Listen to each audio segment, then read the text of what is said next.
Bonjour et bienvenue pour la 10e partie consacrée aux flammes jumelles.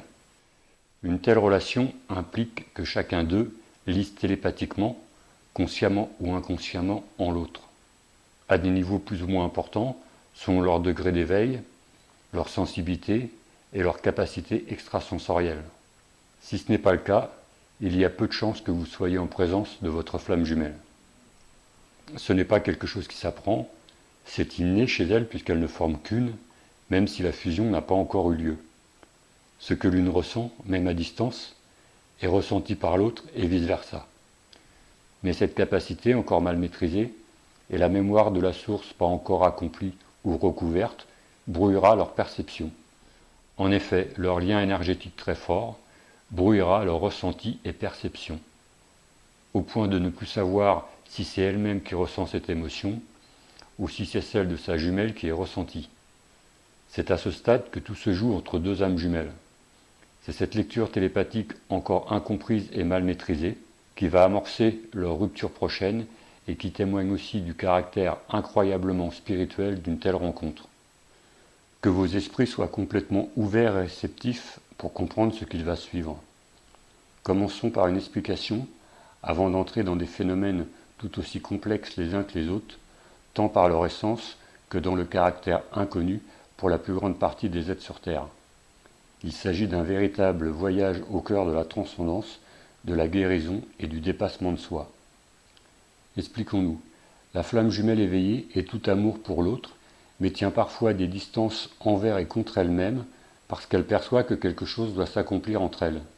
Autre qu'une simple union amoureuse, l'autre jumelle ressent aussi cet amour, mais l'accepte avec une certaine autosatisfaction. Elle ne peut donc comprendre pourquoi cette distance lui apparaît alors, puisqu'elles se sont retrouvées et que leur esprit est en lien.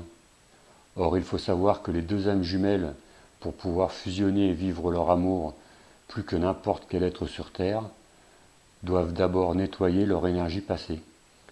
Elles ne doivent pas être dans l'autosatisfaction dans leur retrouvaille, mais chercher le but véritable de leur union et analyser les déséquilibres chez elles ou leurs jumelles.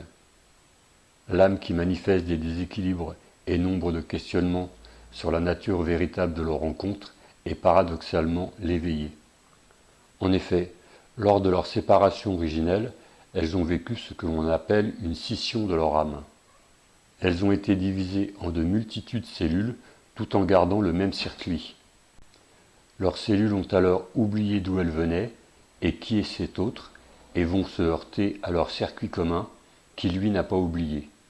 Cela va générer, au cours de leur existence, quelques compulsions inconscientes qui vont se démultiplier lorsqu'elles vont être mises en contact l'une à l'autre, surtout chez l'éveillé. Elles fusionnent comme un circuit, et en étant au contact l'une de l'autre, leurs compulsions et troubles vont s'accentuer, mais ne leur appartiennent pas. Ça, c'est le premier élément complexe à comprendre. Si vous n'avez pas ressenti de forts troubles au fur et à mesure de votre relation, c'est soit que vous n'êtes pas en présence véritable de votre jumelle, soit que vous n'êtes pas doté d'une grande capacité sensorielle et sensibilité, ou alors que vous avez la chance d'être en présence de quelqu'un qui a déjà beaucoup travaillé sur son propre nettoyage énergétique et guérison. Les âmes jumelles qui ne se connaissent pourtant pas se comportent lorsqu'elles se rencontrent comme étant infusées l'une par l'autre. Mais l'une des deux âmes, suivant son degré d'éveil, malgré ses sentiments éprouvés, peut se retrouver perdue, ne comprenant pas d'où proviennent toutes ces émotions pour cette personne tout juste rencontrée.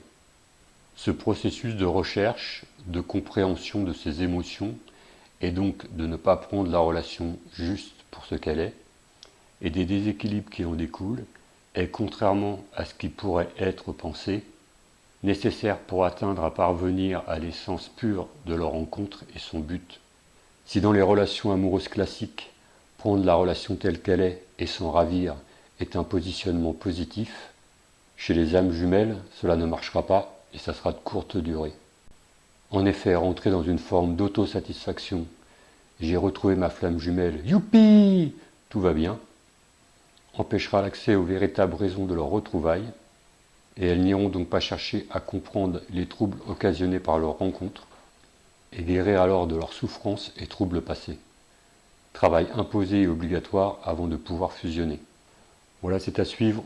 Vous pouvez me rejoindre sur mon compte Facebook ou visiter mon site internet. À bientôt.